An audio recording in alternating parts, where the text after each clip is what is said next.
Welcome to The Better Way, a podcast by Buildertrend. Here, you'll learn to simplify and establish processes that will make meaningful changes to your company and help you to achieve your goals. On this season of The Better Way, we're doing things a little bit differently. We know you don't want to just hear from us, you want to hear from other pros. That's why, in addition to our experts, we're also inviting industry leaders to help teach best practices for successfully implementing software and getting your team on board. In this episode, get scheduling insights and an overview of the template from the guys who have built over 100 homes in over a decade. Today, Joe Christensen and Adam Shaeffer are here to talk about keeping their team and projects on track. Thank you again, both of you, for being here with us for another episode of The Better Way. And I would love to pick your brains about scheduling templates. Pick on. Dig deep, dude. Let's get our pick on. We're open books. Straight to the diving board. Are you ready to rock and roll? I'm ready to jump in. All right. Perfect. Backflip. So, Gainer. you guys are obviously super users of Buildertrend. Been with us for years and years, longer than I've known some of my own family, I feel like. I mean, you've been with us for like, you said 12 years? Well, Is that right? Just yeah, about. Just about. Just a tad under? Ay, golly. Gosh, it's true. Yeah. I have a longer relationship with Buildertrend than I have with my kids. Yeah. They were not alive. Jeez, it's just a part of the family. It is part. We know where we're at on the totem pole. When you're here. Your family. Oh my Buildertrend way, dude. We are getting sued by somebody. Wait, didn't they give that up? They did. I felt like Jimmy Fallon bought it or Post something, Malone right? brought it back. Yeah. Oh, something perfect. like We're that. fine then. Mm-hmm. He's cool.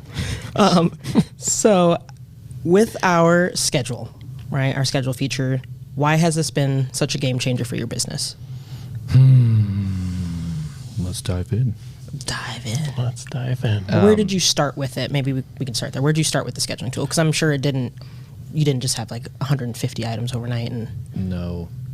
And I think we're gonna touch on a little bit of things that we touched on previously, but I think, again, scheduling is the most intuitive thing for any contractor because ultimately everything funnels down to the schedule. Everything that we do, every selection, every change order, you really could boil it down that like it all, like if a schedule is a funnel, then every other component's going to fall down into that. So I think we all are raised in our construction lives to start using a schedule, and I think we started it with anybody else started a really basic template form, and because you start by having a 3-week look ahead or some type of CP critical path schedule, and then you start seeing the tools that Buildertrend is, and that it's not just a static schedule. It's not something that just lives on Excel and that you keep printing out once a week and saying, "Hey, what happened? What happened this week?" Oh, none of that. let me just say pause real quick. I'm Joe. not done. I'm not done. So one thing that Buildertrend offers that I think we just discovered this maybe a year and a half ago. This might be embarrassing that you're admitting this, but I am admitting this, but I don't think a lot of users know this. Like Buildertrend has a Buildertrend Academy that's online, which is absolutely fantastic. It's phenomenal. And so you can, as a business owner, I can request that my employees get Buildertrend certified. And so one of those awesome certifications that what we did with our company is we just said, hey, everyone, you are going to get certified as a project manager, because the project manager certification covers basically all aspects of Buildertrend. And one of those is scheduling.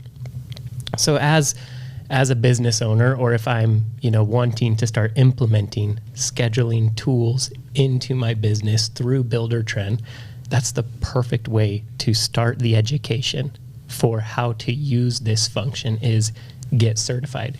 Go through the Buildertrend Academy and get certified. So require all of your employees, require your scheduler to go through and get certified. And that will just be the easiest way for them to familiarize themselves with the tools and the functions of scheduling.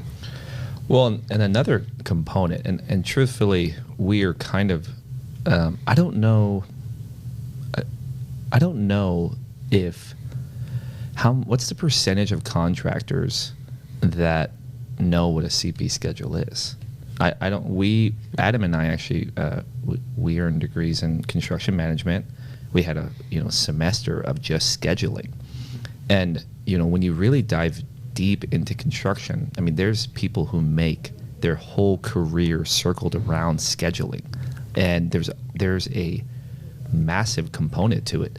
I know a scheduler who works for a big GC, commercial GC in Kansas City, and then he moved on to be consultant. And what's wild is he actually, because he knows the tools and components of scheduling, he actually goes and works for once a year, does audits of schedules for like Intel and IBM, because he knows the components and functionalities of schedules. And so I do think one thing that's important, and like kind of along your certification, is like before anything, you've got to know the components of schedule. And I keep saying that word CP, and that's a critical path schedule. And it's one of the most, and Buildertrend allows you to create a critical path schedule. But that alone, like if you don't know what that is, you've got to do a little bit of education and research, because there are literally thousands of tasks that one project will have, but not all of them are critical to move the schedule to the next step. Like, you are putting in the foundation, and after the foundation, you are going to be, let's say, pouring concrete or framing the house. There is multiple steps in there that I just gave you 3 components, but there's lots of other components that are going to be happening that might not be critical, or they are critical, but they're steps no matter what. And so I think first and foremost, if you don't know what a CP schedule is, you've got to do some educating to understand that, because that's the fundamental building block of a schedule, and really driving a schedule in a complex construction project. Totally. You've got to do, and that's why going back to the Buildertrend Academy, you're going to get the brief insight on what a predecessor is, what a successor is, what float is, what a lag time is, all these different components of the scheduling. Buildertrend Academy, it's that introduction to scheduling. So for those that don't have that scheduling background or haven't received a formal education on scheduling, Buildertrend Academy, I'd say that's step 1. And then start Googling it, right? Like then you'll start really collecting that information. If like, back to your question where you're like, why is this such a game changer? It's a funny thing, right? A homeowner perceives, you could be bad at communicating, but if you're on time, you're a great contractor. It's so true. It actually is like that. It's maybe the first hurdle and bar. Like if you are just on time. Yes, because most homeowners will pay more for you to be on time. If you bring up that option of, hey, we can wait for this electrician, or we can go with this other electrician that charges $2,500 more, but he'd start tomorrow. What would you like to do? 9 times out of 10, they're going to say, tomorrow, I'll pay the other guy. Let's do it. So I would feel like you could suffer at communication. You might be bad at your budgeting or whatnot.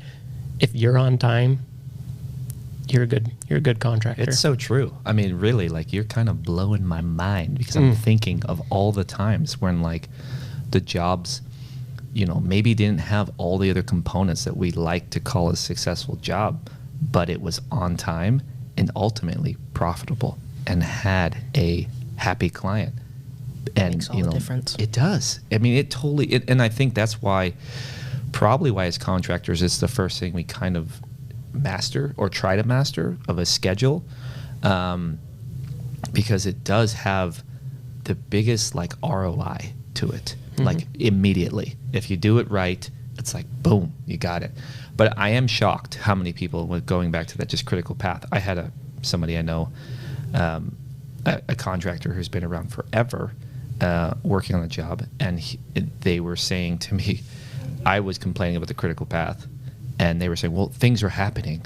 And his like fundamental lack of like what a critical path is was kind of shocking to me, because this guy is very knowledgeable and very experienced. And I was like, you know what? It doesn't matter that lots of things are happening. It's not progressing the next step. And so anyway, yeah, I think one thing, just to be clear, I know this audience is all builders, right? But you said do it right? Like there is a huge quality component to that. Right. Oh, yeah. If you can build on time and in a quality manner, then you're a great builder. Oh yeah. Yeah. It's not just like, don't just get the job done in a week and it looks like, yeah, we're holding quality and budget and everything constant. We're just saying. Yeah. Yeah. So obviously a kind of basic understanding of scheduling in general, knowing some of those key phrases. You mentioned the Buildertrend Learning Academy is a great place to start. So what else do you typically know that you need in your schedule? What other items are we incorporating? Where are we starting? Or where did you start, I should say?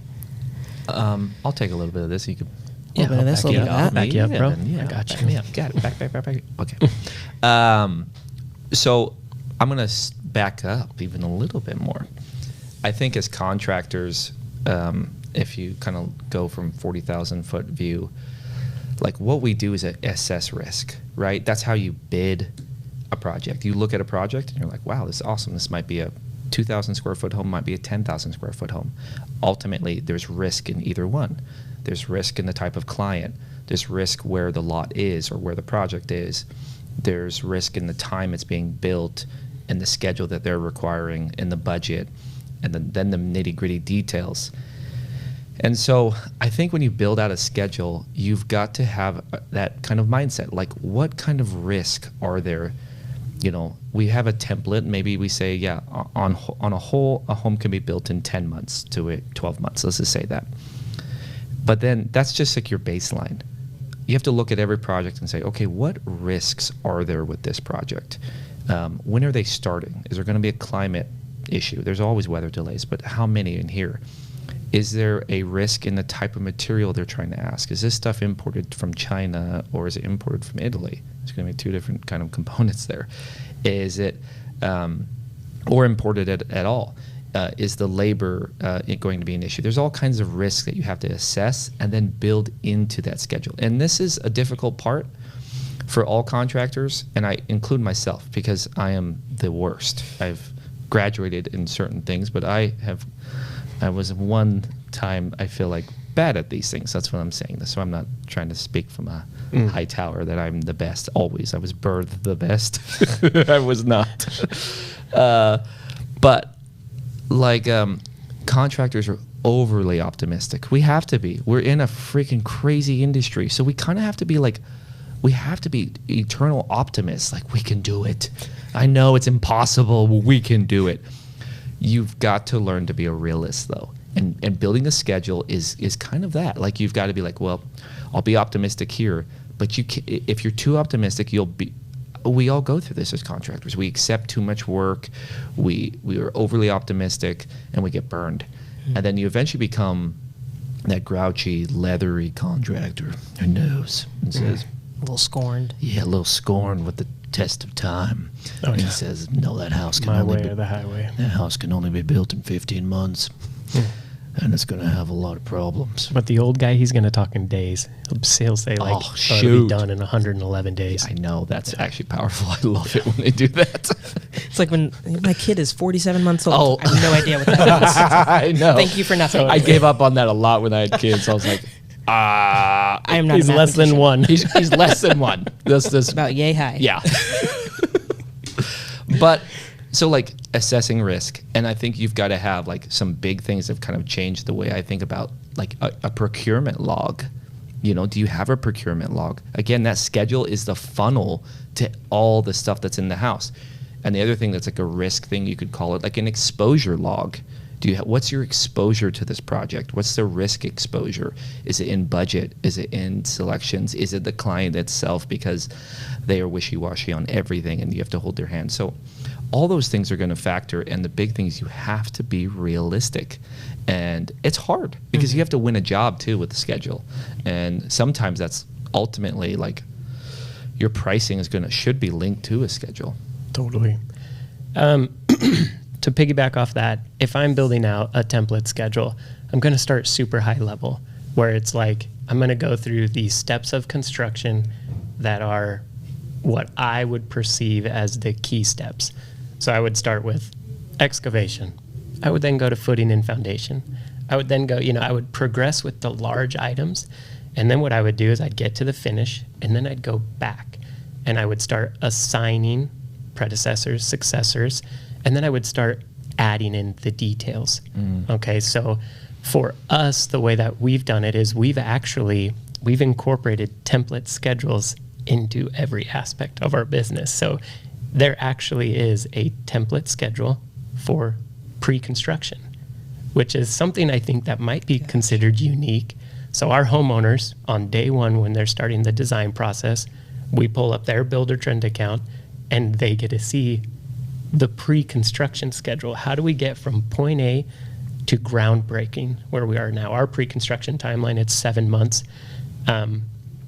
So we set up a calendar for that, for all of that, with milestones. Hey, this is our goal date to complete floor plan design. This is our goal date to complete schematic pricing.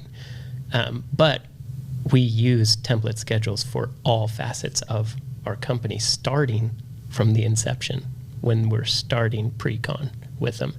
So it just gives them that visual, that snapshot, that things are happening behind the scenes.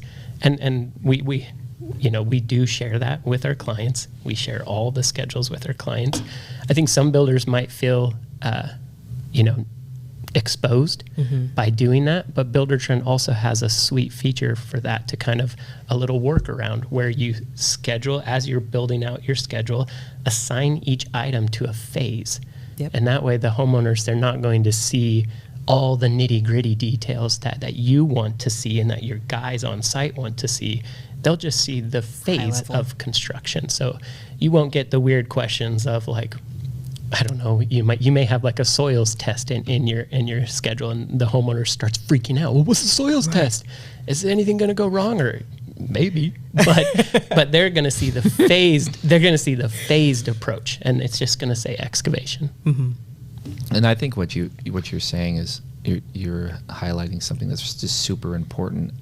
As a builder, you've got to be like a visual person, that, in a sense, like, not visual, but like you're building it out in your brain, like your mind. You've got to be able to imagine it in your mind's eye. You know what I'm saying? I love that. Build it and they will come. Pickleball, baby. Yeah, mind's eye. Well, we could go off on that topic.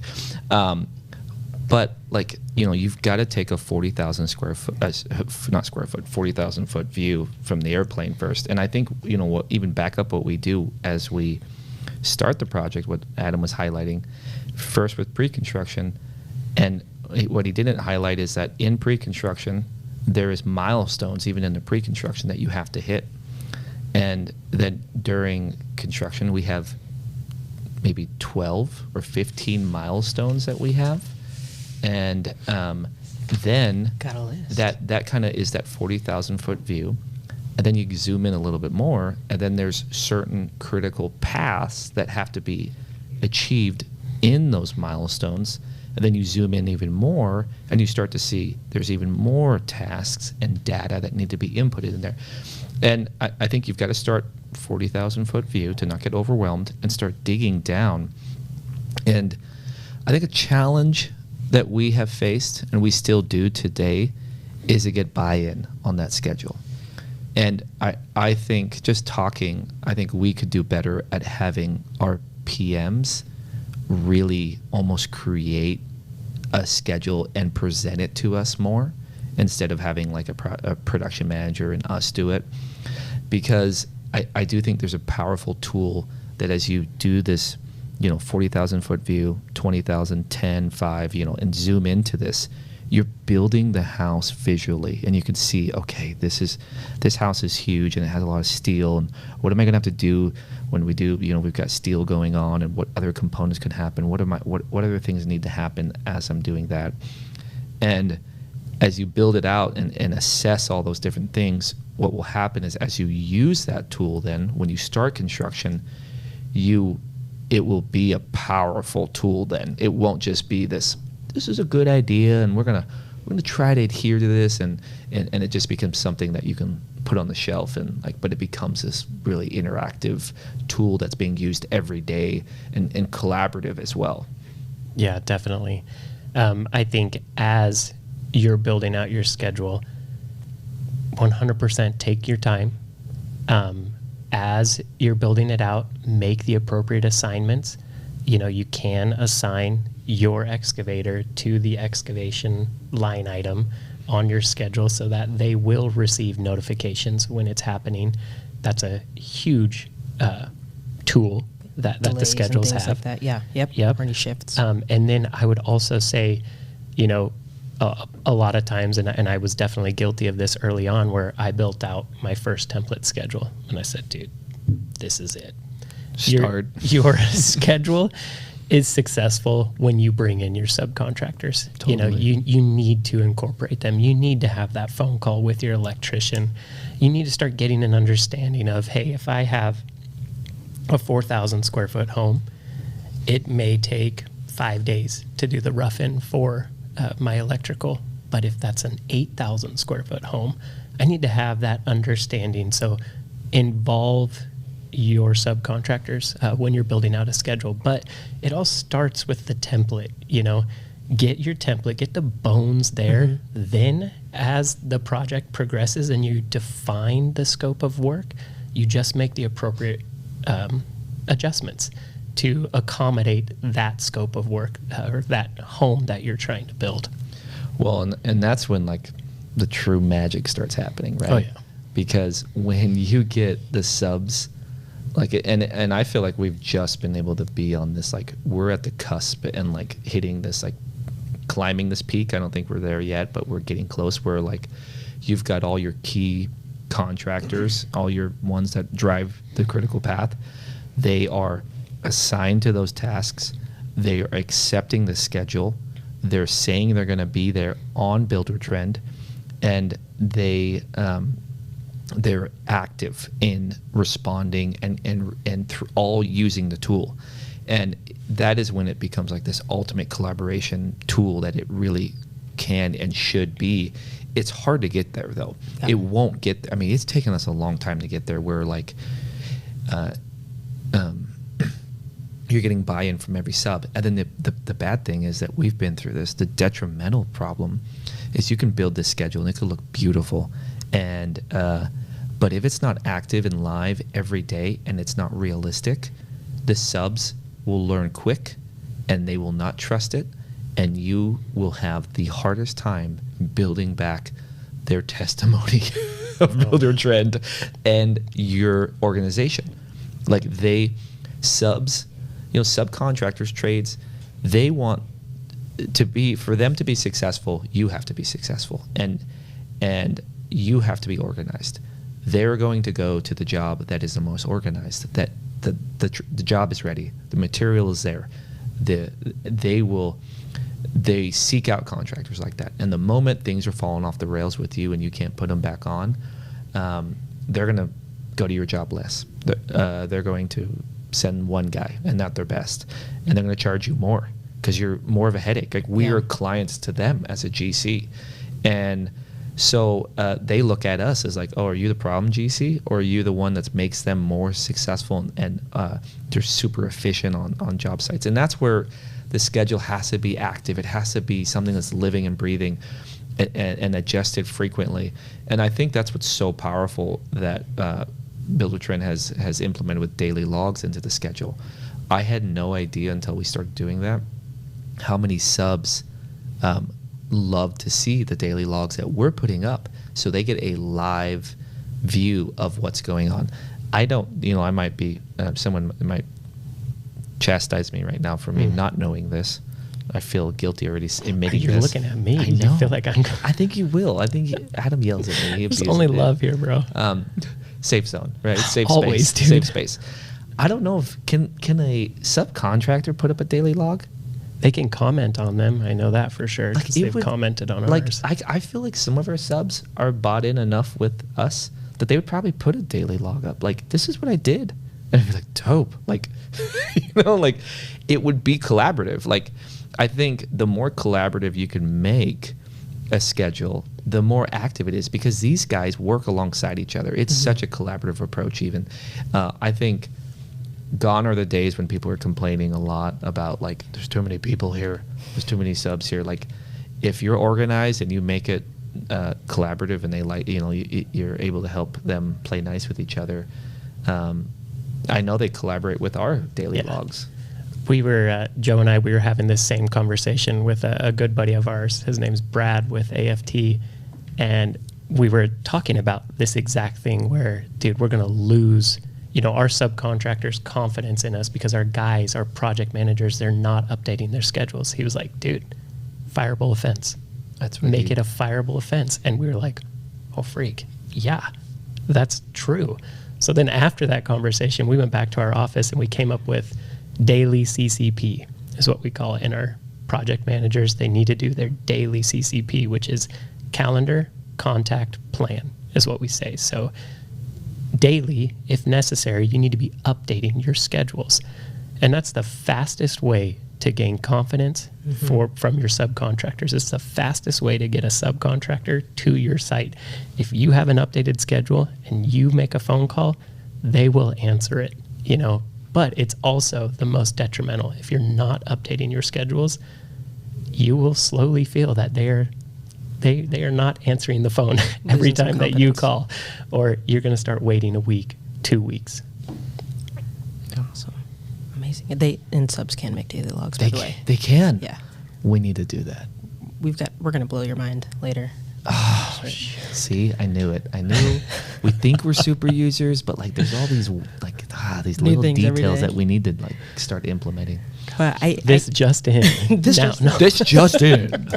Subcontractors. Another layer of the Buildertrend onion. Breaking news. has been peeled. This is the way.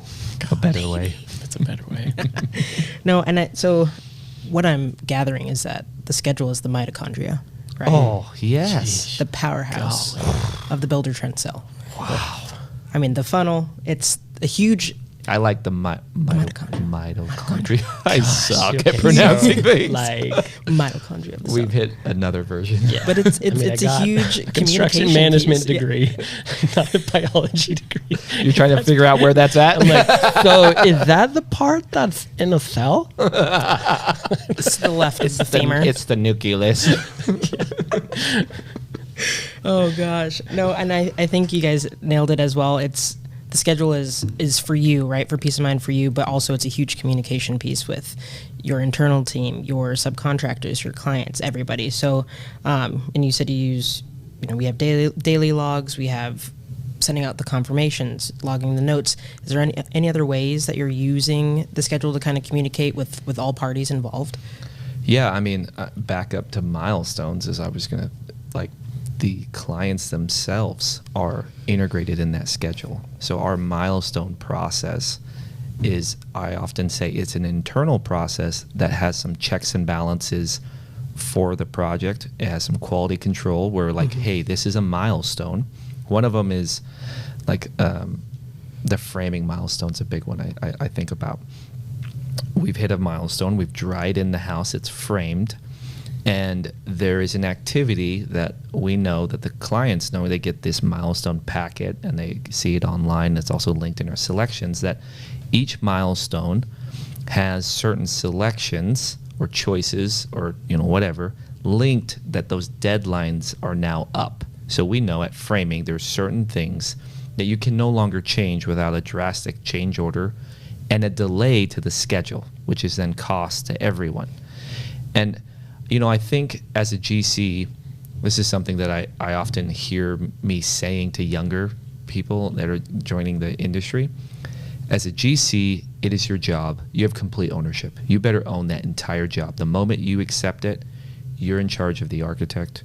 You're in charge of the interior designer if you don't have it in-house. You're in charge of the city. You're in charge of everybody. So you've got to have a process to manage those people, and you're in charge of the client. Mm-hmm. because the client ultimately, they're hiring you as the expert. And I've been in lots of angry meetings when people have said that to me over the years. Like, and it's kind of an aha moment. Like, well, you're the expert. You need to tell me. And so that's a big component about being a GC is the client doesn't get to build the home their way. We actually were confused and thought at one point in our business, we had a tagline that I laughed about. Oh, yeah. I don't know. We don't say anymore because it's kind of ridiculous when I think about it. It was called Your Home, Your Way. And I'm like, this is such BS. Yeah, it's never your way. You're building it my way. It's not Burger King. No, this isn't Burger King. You don't get to choose. But they don't. They don't know the better way. And so you've got to manage them. And so we do it through a milestone process. That like at this certain milestone, we're going to have a meeting. We've reached this scheduled milestone. This meeting, we have an agenda attached to that meeting. We're going to have selection deadlines attached there. We're going to look at the home, and we're also internally going to say, we've reached this scheduled milestone. What are the checklists, quality control checklists we have to do here? What are the things we must do? What are the activities we have to do to progress now the schedule beyond that?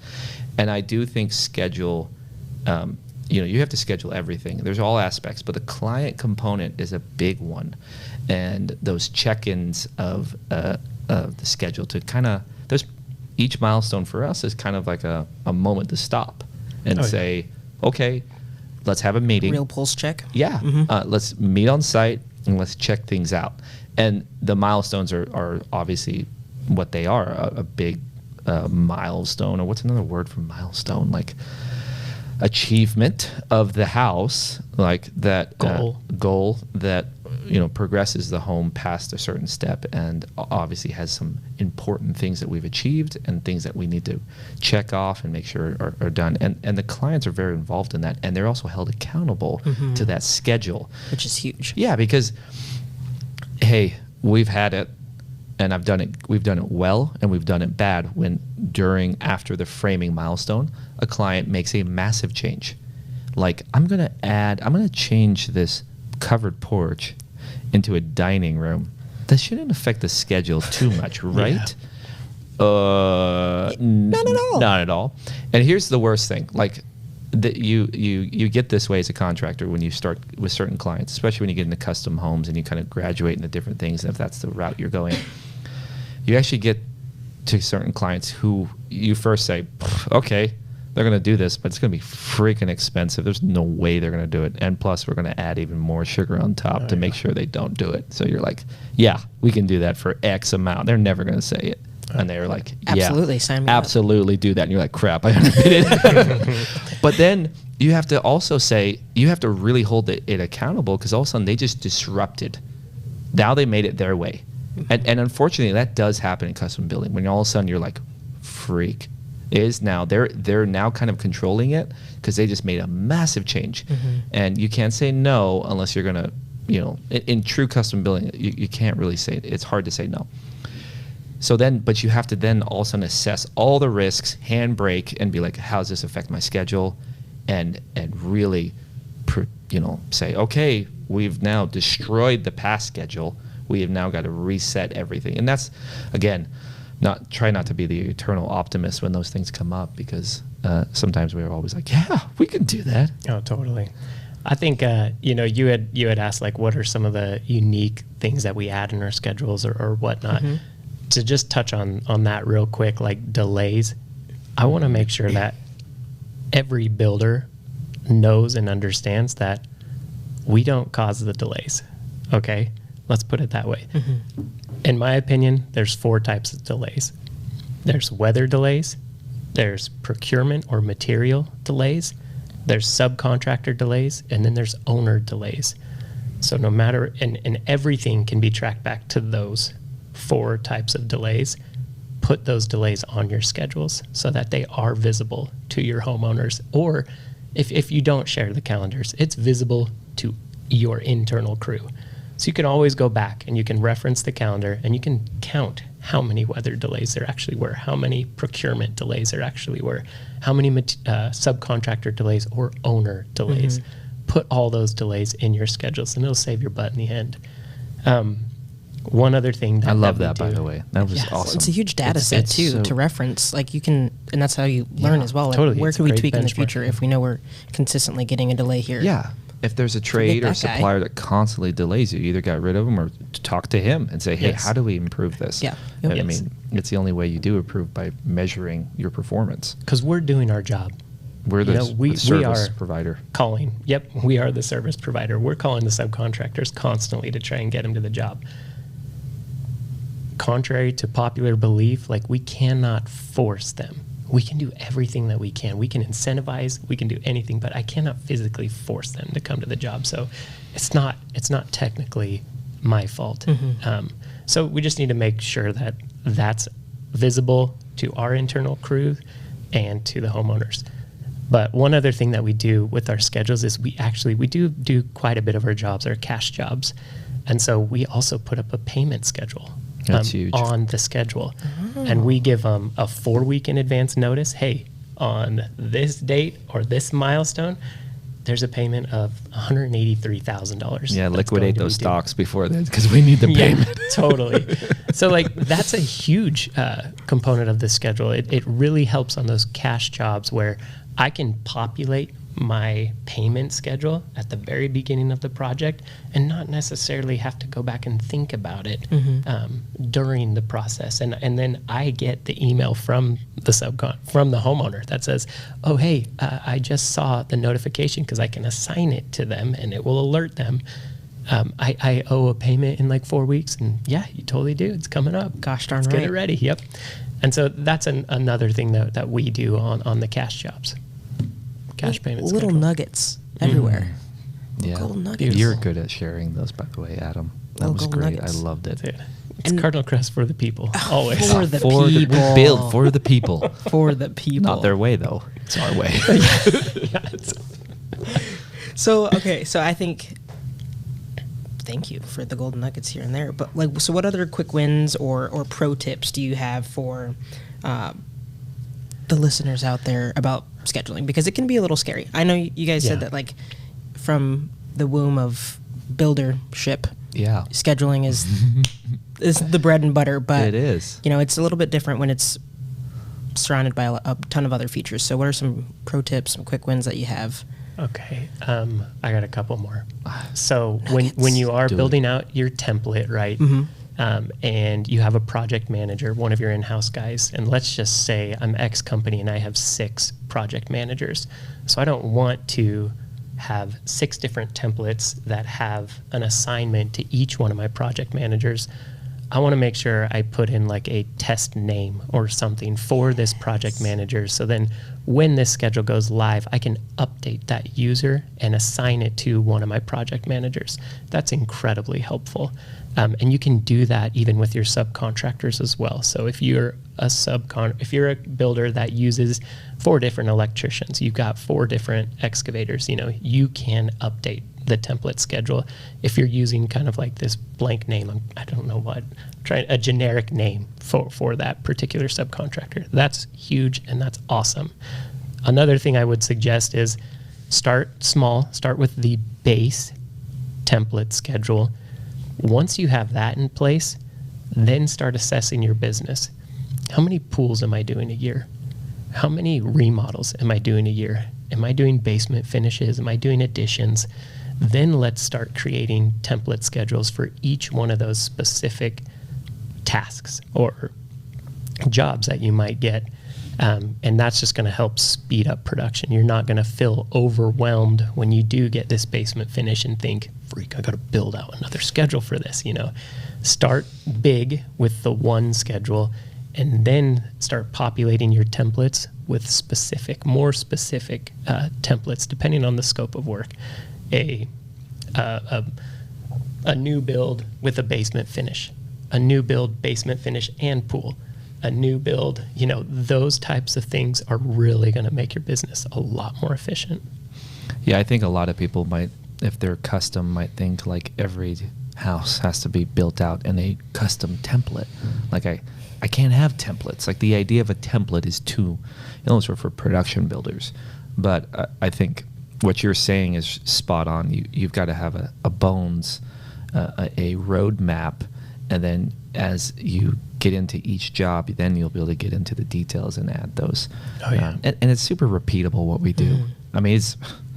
Dude. And then just think like the production guys, the guys that are building 1,000 homes a year that use Buildertrend. Plug and chug. I want a schedule for each one of the floor plans. I know. That I use. That's huge Dream. for them.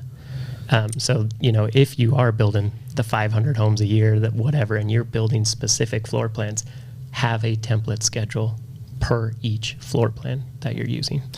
And then the hardest thing about all this, right? We're talking about great theory and great wins and successes. But I've touched on it a little bit, but you have to be consistent at it. And so don't get overwhelmed, or don't start by trying to make this beautiful schedule that you're not going to update daily or weekly. It's really cool to implement these notifications, these to-dos. I mean, you've got so much layers in Buildertrend schedule that you can add into that eventually should be there. But if you don't have a schedule that you're updating daily or weekly, scrap all of it and start at baseline is you have a 3-week schedule that you're updating every day. Yeah. And then when you get more successful at that, and people, and you're a believer and your team's a believer, then start upping your game and adding in more layers, and then you're going to start seeing the powerful tool and all the different details you can get into and see that magic that happens when the subs are involved. But if you don't do the basic steps, it's going to suck. And it could all be, and the other thing is you got to hold everyone accountable. I mean, we've had PMs who just don't believe in it. And as Adam says, it's a fireable offense because it is the roadblock. It's the mitochondria Of building. Yeah. Woof. 320 days to finish that home. You got to get the days. Got to get the days. That's cool. It doesn't take me 14 months. No, it takes me 365 days and 7 hours. But I think you've got to stay on top of it. The moment it stops becoming a living schedule, it's going to be detrimental in so many ways. Yeah, I mean, and so again, baby steps in it. Do the most basic thing. 3-week look ahead. You don't even have to have a true CP Gantt chart, awesome schedule that's just amazing, because some of these people are only 2-man crews, or a lot of builders are only 2-man crews or 1-man crew, and they're some of the best builders out there. They're true craftsmen and artists, and they're doing 1 home a year, but they still need a schedule. Mm-hmm. And you know what? Honestly, a 3-week schedule that's updated, that's accurate, that's assessing risks, and he's looking at it daily, can be just as powerful as all the other stuff we're talking about if it's done correctly. Now, I do believe the other layers are super cool and become more powerful, and it's how you scale. Yeah. When you add in all those little nuggets and details like Adam's talking about and all those little things, is how you scale to do more than 1 home. And that's where Buildertrend really adds to that. It adds fuel to the fire you can scale that. Yeah. One other strategy that I've heard other builders do with their scheduling templates is they do have 2 templates per entire schedule, meaning they have one template that they will do from groundbreaking up until drywall finish, and that will be the first half of construction.